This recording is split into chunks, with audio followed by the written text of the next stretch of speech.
네, 정말 꿈의 5,000포인트를 달성하는 역사적인 날인데요.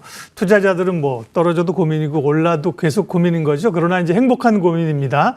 돈이 모이는 곳, 시장에 관심이 모이는 곳에 머닝 전략. 오늘은 유상훈 IM증권 마케팅 기획부 차장 오셨습니다. 차장님 어서 오십시오. 네, 안녕하십니까. 정말 역사에 남을 만한 코스피 5,000포인트를 돌파하는 날 오셨는데요.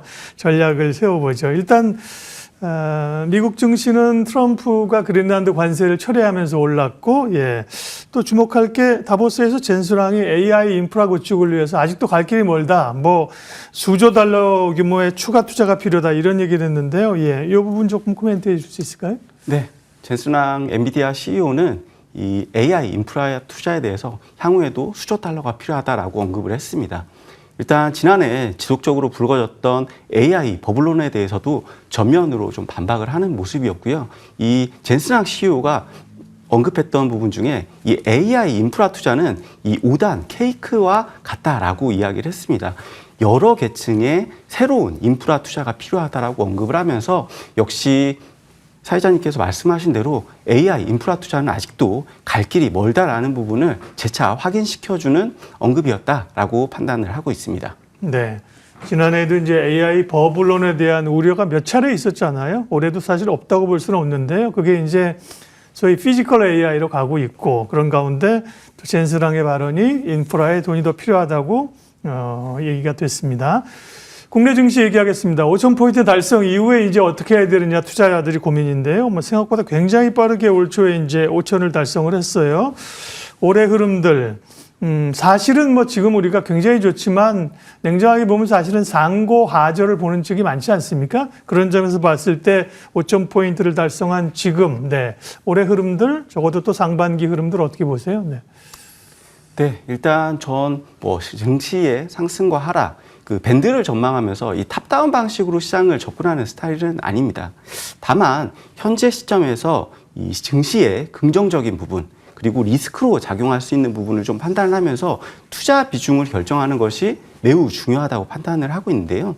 당연히 이 투자에서는 어떤 종목에 투자하는지도 중요하지만 이 투자 비중을 결정하는 것이 매우 중요합니다. 그렇기 측면에서 이 매크로 이슈부터 좀 살펴볼 필요가 있습니다. 일단 매크로 측면에서 본다면 이 미국의 트럼프 대통령은 이 36조 달러라는 천문학적인 국가 부채 이자 비용을 절감하기 위해서 또한 이 강력한 경기 부양을 위해서 금리 인하를 압박을 하고 있습니다. 그래서 이 현재 제롬 파월 연준 의장 후임으로 이제 향후에 금리 인하를 적극적으로 할 수 있는 인물을 연준 의장으로 지명할 계획을 예고를 했는데요. 일단 현재 이 제롬 파월 연준 의장의 임기는 올해 5월까지입니다. 빠르면 이르면 다음 주에 이 새로운 연준 의장을 지명할 가능성이 언급이 되고 있는데요. 최근에는 이 매파 성향의 연준 의장 지명 관련성이 언급이 되고 있는데 제 생각에는 결국에는 트럼프 대통령은 자기와 생각의 결이 같은 사람, 이 적극적인 금리 인하와 이 확장적 통화 정책을 펼칠 수 있는 인사를 지명할 가능성이 매우 높다라고 저는 판단을 하고 있습니다. 따라서 이르면 다음 주 제롬 파월 연준 의장 후임으로 이 연준 의장을 선임한 이후에 이 1분기, 상반기까지는 이 전반적인 확장적 통화 정책에 대한 기대감이 증시에 긍정적으로 반영되는 시기라고 판단을 하고 있습니다. 그렇다면 국내 상황도 조금 살펴볼 필요가 있을 것 같은데요. 국내에서는 이 지난해부터 시작된 이 코리아 디스카운트 해소를 위해서 1차, 2차 상법 개정안이 진행되고 있고요. 3차 상법 개정안도 현재 진행되고 있고 여당에서는 이 3월 처리를 목표로 하고 있는 상황입니다. 이런 부분들이 어떤 국내 증시의 어떤 밸류에이션, 리레이팅에는 상당히 긍정적인 영향을 주고 있고요. 이 3차 상법 개정안 같은 경우는 핵심은 자사주 소각 의무화입니다. 이 부분은 지난해부터 계속 언급이 됐었던 부분이고요. 이 자사주 소각이 되게 되면 주식 수가 줄면서 지분 가치가 올라가기 때문에 어떤 이 주주 환원 측면에서는 상당히 강력하다라고 판단을 하고 있습니다. 그리고 마지막으로 좀 살펴본다면 국내 어떤 코스피의 어떤 실적, 이익 추정치가 지속적으로 상승을 하고 있습니다. 올해 코스피 영업이익 컨센서스 추정치는 430조 원 수준이고요.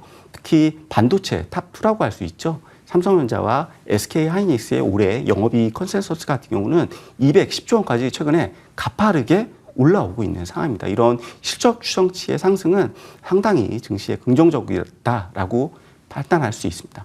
마지막으로 근데 최근에 이제 빠르게 국내 증시가 5천선을 터치를 하면서 조금 국내 증시에 대해서 조금씩 부담을 가질 수 있는 구간이 조금 진입했다라고 판단을 하고 있습니다. 전일 트럼프 대통령이 그린란드 병합 관련해서 유럽과의 어떤 관세 전쟁에 대한 부분을 일단락을 했기 때문에 이런 부분은 조금 변동성이 조금 잦아들긴 했지만 최근 어떤 트럼프 대통령의 어떤 정책 이슈 이런 측면에서 시장 변동성에 대한 리스크는 최근에 조금 불거지고 있기 때문에 어떤 큰 증시의 상승 흐름을 훼손하는 것에 대한 우려는 아니지만 어떤 단기 조정 그리고 상승 탄력의 둔화는 조금 있을 수 있다라는 측면에서 너무 적극적인 트레이딩보다는 시적 시즌에 맞는 투자가 필요하다라고 판단하고 있습니다.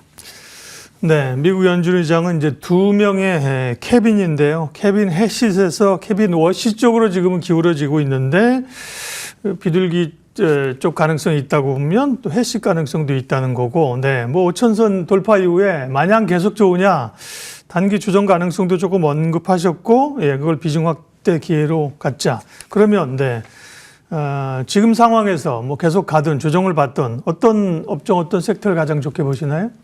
저는 굉장히 신박한 아이디어, 바닥에서 이제 막 올라올 수 있는 업종이나 종목을 추천드리고 싶은 생각은 크지만 지금 시장은 워낙 강세장이 있기 때문에 그렇게 접근하는 것은 상당히 좀 어렵다라고 판단을 하고 있습니다. 주도주의 편승을 해야만 이 강세장에서 지수를 추종하고 올라갈 수 있다라고 판단을 하기 때문에 지금 주도주는 반도체 그리고 자동차 업종이라고 보고 있고요. 이 반도체와 자동차 업종이 긍정적이고 그중에서도 저는 반도체 업종을 가장 긍정적으로 보고 있습니다.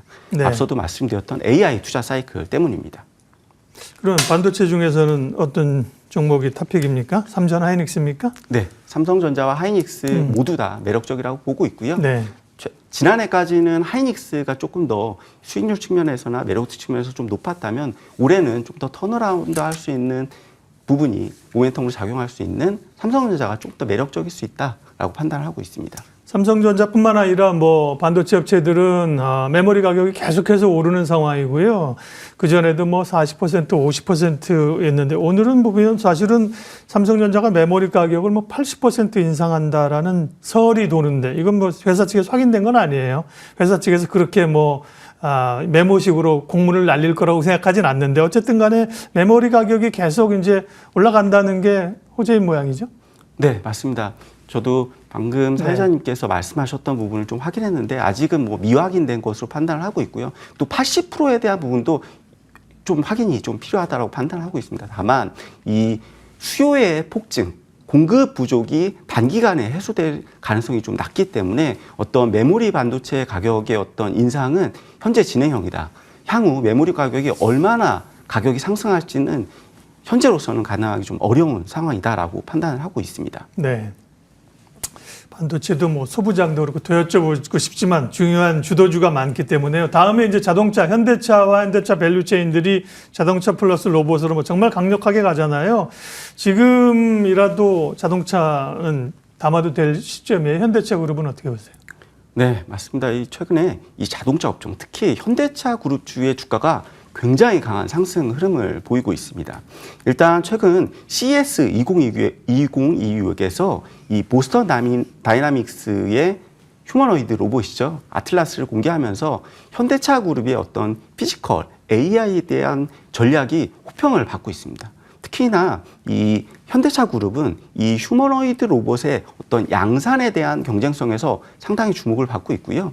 특히 현대차 그룹은 향후에 이 아틀라스를 미국 조지아 공장에 배치를 하면서 어떤 활용 범위를 지속적으로 좀 확대를 할 계획입니다. 또한 이 로봇 산업에서 어떤 밸류체인에 대한 수직 계열화를 위해서 현대모비스는 이 로봇 관절을 제어할 수 있는 액추에이터를 이 생산 공급할 예정입니다. 그런 부분에서 상당히 좀 긍정적인 이슈가 하나 있고요.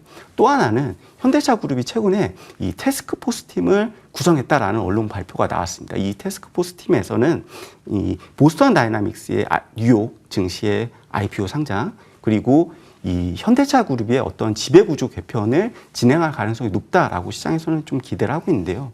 일단 이 보스턴 다이나믹스가 시장에 상장할 경우에는 시장 가치가 최소 30조 원에서 최대 60조 원을 상회할 것으로 보고 있는데요.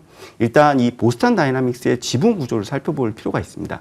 현대차, 기아, 이 현대모비스가 보유한 HMG 글로벌이 56.5%를 들고 있고, 나머지는 정의선 회장, 현대글로비스, 이 소프트뱅크가 보유하고 있기 때문에 이런 부분에 대해서 어떤 지분 가치가 부각될 수 있고, 네. 이 다른 이 현대차 그룹의 어떤 순환 출자 구조도 어떤 해소할 수 있는 재원으로 활용할 수 있다라는 측면에서 긍정적이다라고 판단하고 있습니다. 그럼 현대차 그룹은 현대차를 포함해서 현대차 계열사들이 여러 개 있잖아요. 차장님이 좀 우선순위별로 좀 순서를 좀 언급해 주시면 돼요. 네.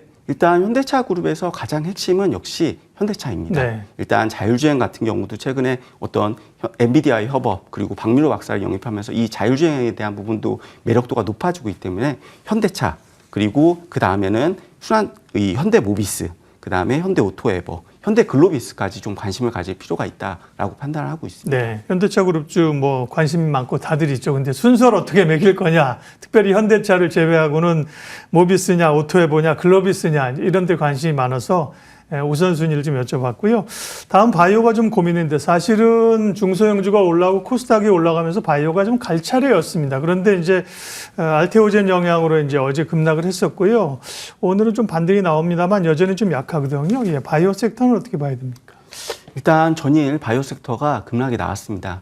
급락의 원인은 말씀하신 대로 이 알테오젠 이슈가 컸는데요. 알테오젠이 머크에 기술 수출한 이 키투르다 SC에 대한 이 로열티율이 시장에서는 미드 싱글 4%에서 5% 수준을 예상을 했었는데, 이 머크의 사업 보고서에서는 2% 수준으로 나오면서 상당히 조금 큰 충격을 받으면서 매물이 확대됐습니다. 일단 이 이슈로 인해서 전반적인 바이오 기업에 대한 기대치는 하락한 것이 사실이고요.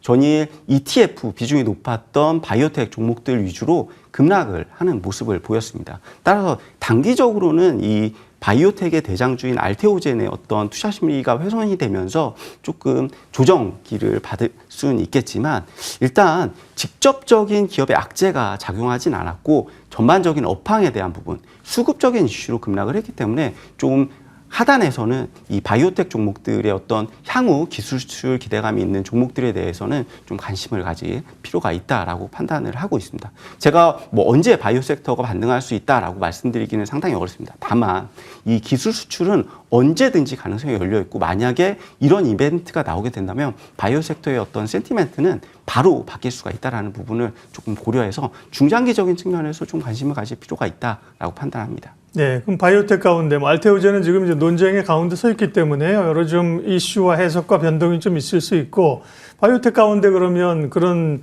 직접적인 영향을 받지 않는 관심주는 어떤 기업입니까? 네, 아무래도 바이오텍 종목들 중에서는 시총이 큰 종목들 위주로 좀 보실 필요가 있습니다. 일단 리가켐 바이오 같은 경우가 이 ADC 항체 약물 접합체 플랫폼 기술을 가진 업체입니다.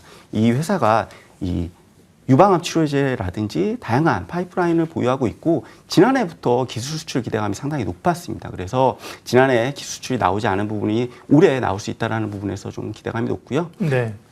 ABL 바이오도 일라이 릴리안 기술 수출 이후에 최근에 이제 뇌투과 기술, 플랫폼 기술이 관심이 높아지면서 좀 관심을 가질 필요가 있다라고 판단하고 있습니다. 네, 오늘 돈이 모이는 곳의 머닝 전략, 주도주는 역시 반도체, 그리고 현대차, 자동차였습니다. IM증권 마케팅기획부 유상훈 차장님 함께했어요. 고맙습니다. 네, 감사합니다. 지수 확인하겠습니다. 코스피는 4,998이고요. 네. 사실 어제 알테오젠 때문에 코스닥이 밀렸던 게 전체적으로 시장의 흐름상 좀 뼈아픈 부분인데요. 예, 오늘 코스닥도 1.3% 강세 흐름을 나타내고 있고요. 환율이 어제 이재명 대통령 발언으로 이제 꽤 많이 떨어졌었는데요. 예, 환율은 1,460원대에서 오늘 소폭 상승해서 다시 움직이는 흐름들입니다.